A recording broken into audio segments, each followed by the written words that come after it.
আসসালামু আলাইকুম রহমতুল্লাহি ওবরকাতুহু। সম্মানিত দর্শক, শেখ হাসিনার দেশে ফেরা নিয়ে নিদারুণ বিতর্ক চলছে। রয়টার্সের সঙ্গে একটি লিখিত সাক্ষাৎকারে তিনি জানিয়েছেন যে তিনি ২০২৬ সনের ডিসেম্বরের মাসের মধ্যে উইদিন ডিসেম্বর তিনি দেশে ফিরবেন। আর তার এই বক্তব্যের পর সারা বাংলাদেশ নড়ে চড়ে বসেছে। পক্ষ এবং বিপক্ষে নিদারুণ আলোচনা হচ্ছে। তার যারা সমর্থক তারা মনের আনন্দে বলার চেষ্টা করছে যে এটা না হলে কি বঙ্গবন্ধু কন্যা হওয়া যায় নাকি। এবার তিনি সত্যিকার অর্থে বীরের মতো একটি কাজ করবেন। শেখ হাসিনা যে পালায় না, শেখ হাসিনা যে পালিয়ে যায়নি, একটা বিশেষ মুহূর্তে বিশেষ পরিস্থিতিতে তাকে বিদেশে চলে যেতে বাধ্য করা হয়েছিল এবং ওই মুহূর্তে ওই পরিস্থিতিতে তার এটা ছাড়া কোনো বিকল্প ছিল না। এই জন্য তিনি গেছেন। আবার তিনি একেবারে বিরূপ অবস্থা, তিনি জানেন দেশে গেলে তাকে জেলে যেতে হবে, দেশে গেলে তাকে ফাঁসিতে চড়তে হবে, এমনকি তিনি মবের শিকার হয়ে মারা যেতে পারেন, এমনকি তাকে মেরে ফেলা হতে পারে, আরও অনেক কিছু। তারপরেও তিনি দেশে যা আসছেন, এই যে তার যে সাহস, দুর্নিবার সাহস, এটি জন্মগত। তার বাবার এই সাহস ছিল।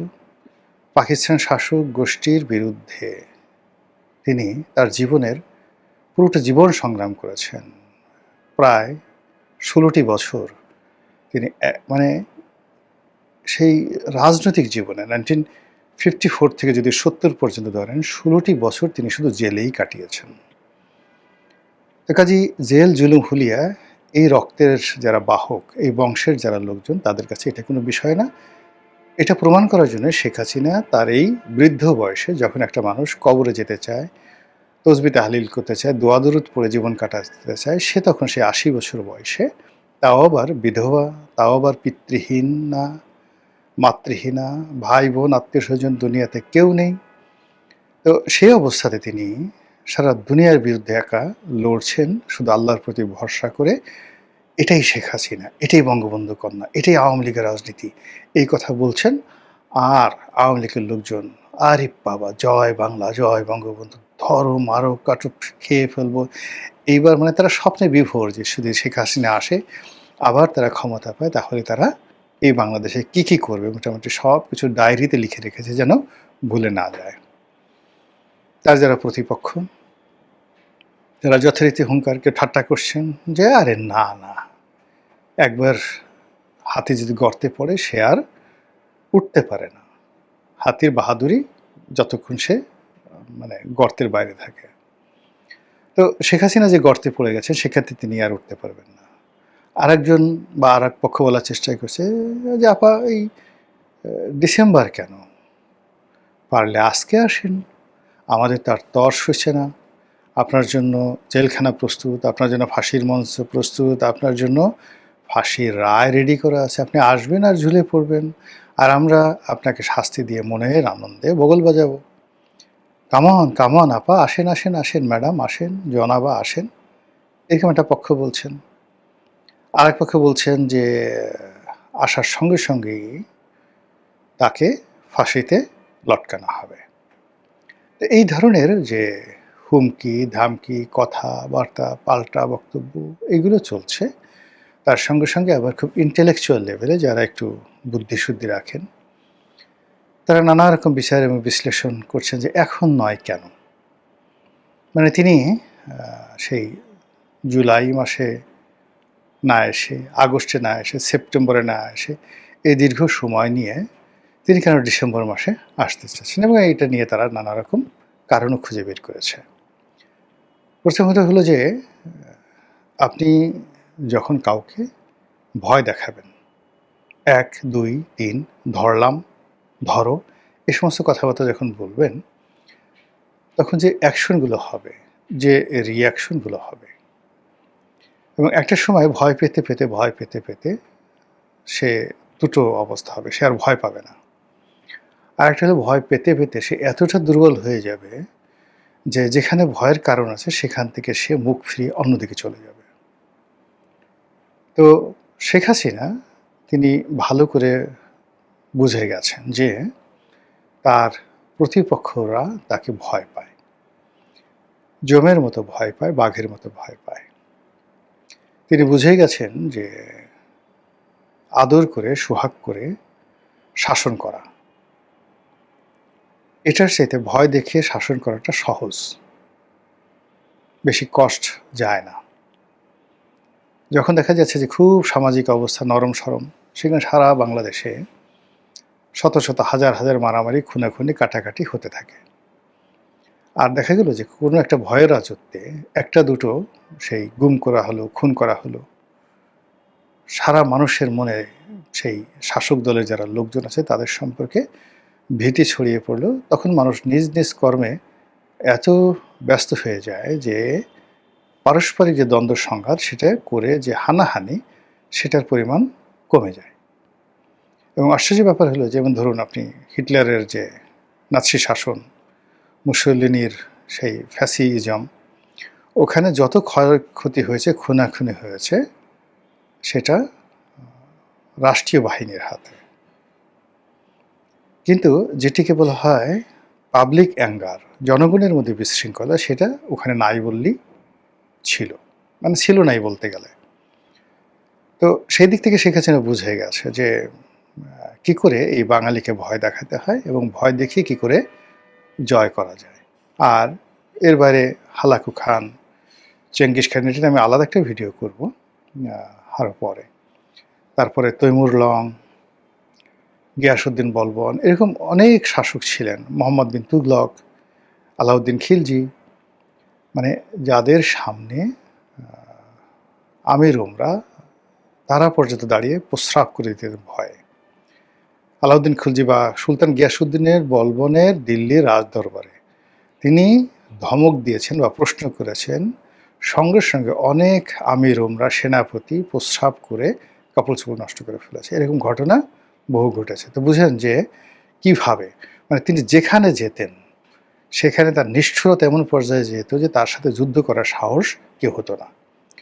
তো সেক্ষেত্রে শেখ হাসিনা যে দৃষ্টান্ত স্থাপন করেছেন বাংলাদেশে, যে ভয়ের রাজত্ব কায়েম করেছেন বা করেছিলেন, তার প্রেক্ষিতে সবাই যেটা চিন্তা করছে যে আওয়ামী লীগ যদি বাংলাদেশে আসে, শেখ হাসিনা যদি ফিরে আসে, তাহলে পিঠের চামড়া থাকবে না, শরীরের অন্ডকোষ থাকবে না, কারো ঘরে বউ থাকবে না, কারো ঘরে কন্যা থাকবে না, কারো ব্যাংকে টাকা থাকবে না, কারো দোকানপাটে মাল সামানা থাকবে না।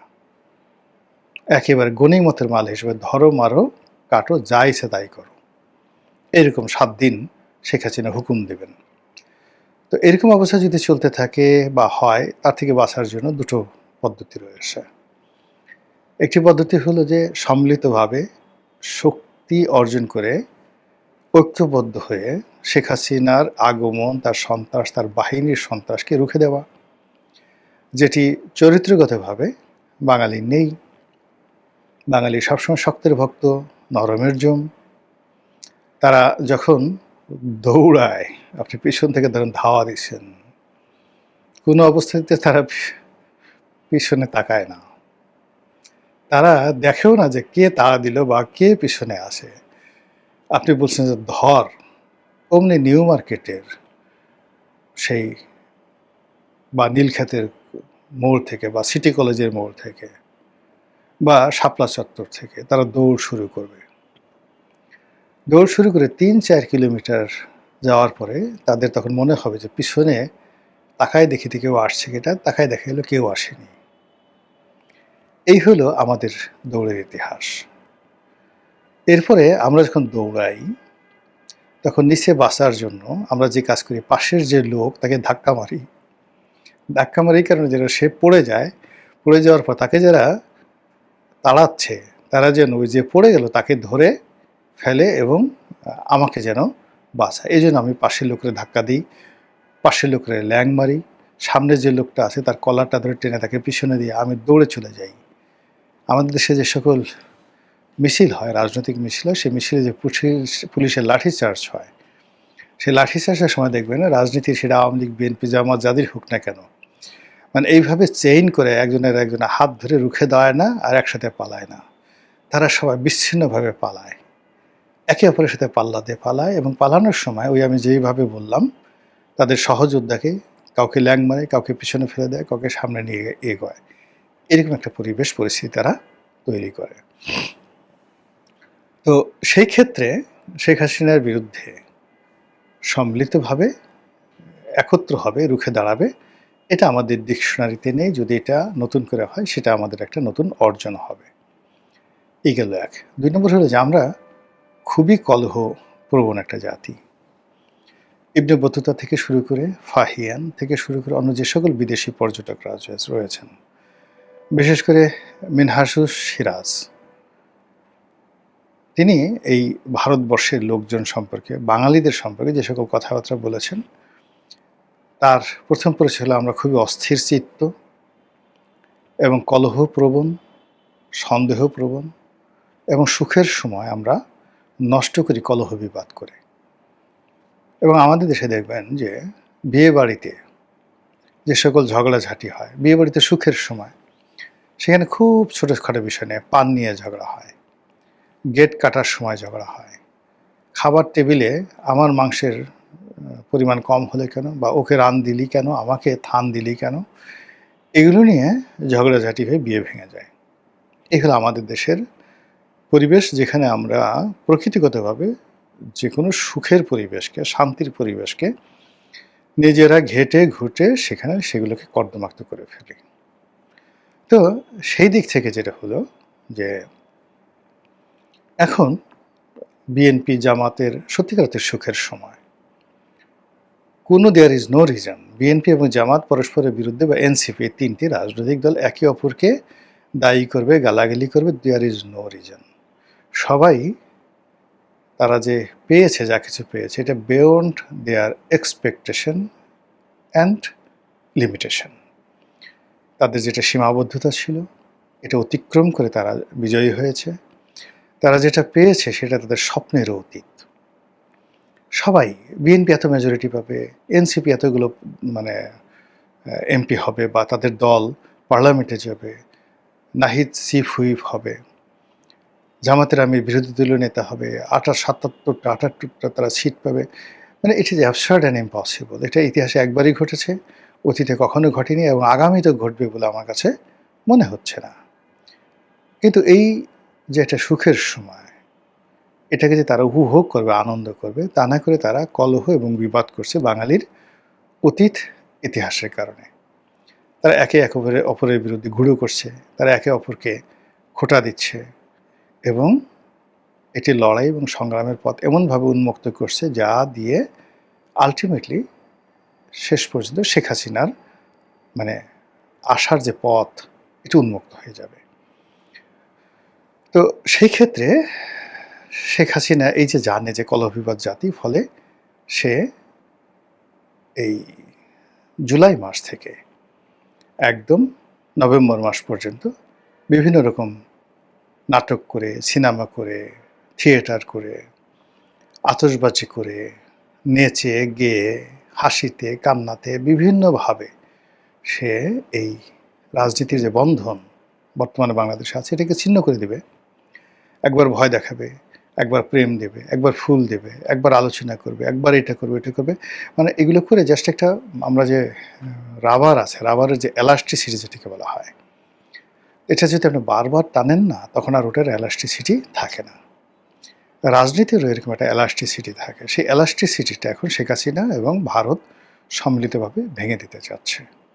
ভেঙে দিয়ে যে সামনে যে সময়গুলো পাবে, এই সময়ের মধ্যে প্রত্যেকটি রাজনৈতিক দল তার শক্তি খুইয়ে ফেলবে। প্রতিটি রাজনৈতিক দল ভীত সন্ত্রস্ত হয়ে পড়বে এবং যারা রাষ্ট্র ক্ষমতা আছে তাদের ব্যর্থতার পরিমাণ বাড়তে থাকবে এবং ধীরে ধীরে তারা আশাহত হতে থাকবে। এই গেল এক। ২ নম্বর হলো যে ডিসেম্বর মাসটি আওয়ামী লীগের জন্য বরকতময়।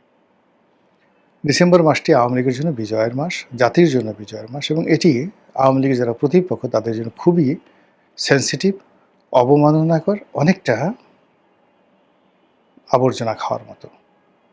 ডাস্টবিন থেকে তুলে তুলে আপনি যখন খাবেন নিজে, ওইরকম যে একটা বিশ্রী, তেমনি ডিসেম্বর মাসটা আমাদের বাংলাদেশের অনেক ক্ষমতাধর লোকজন, তাদের কাছে ওইরকম যারা ওই মাসে তারা নিজেদের আবর্জনা নিজেরা খেতে বাধ্য হন।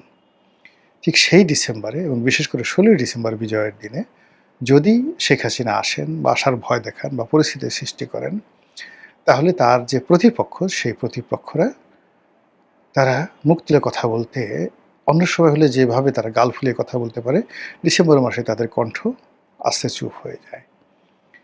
এরপর আরও কিছু ঘটনা ঘটে। মানুষের মধ্যে একটা বিজয়ের আনন্দ থাকে। প্রত্যেকটা মানুষের মধ্যে একটা উদ্দীপনা থাকে। বিজয়ের আনন্দ থাকে, উদ্দীপনা থাকে। তো সেই অর্থে আওয়ামী লীগের লোকজন অন্য যে সময় যে অবস্থায় থাকুক না কেন, ডিসেম্বর মাসে তাদের উদ্দীপনাটা বাড়বে। নভেম্বর থেকে একেবারে ফেব্রুয়ারি পর্যন্ত এই উদ্দীপনাটা তাদের মধ্যে কাজ করবে। ঠিক সেই সময়টাতে আসুন বা না আসুন, তিনি এই যে আসার যে ঘোষণাটা দিয়েছেন, এটা তার দলের নেতাকর্মীকে চিয়ার আপ করবে।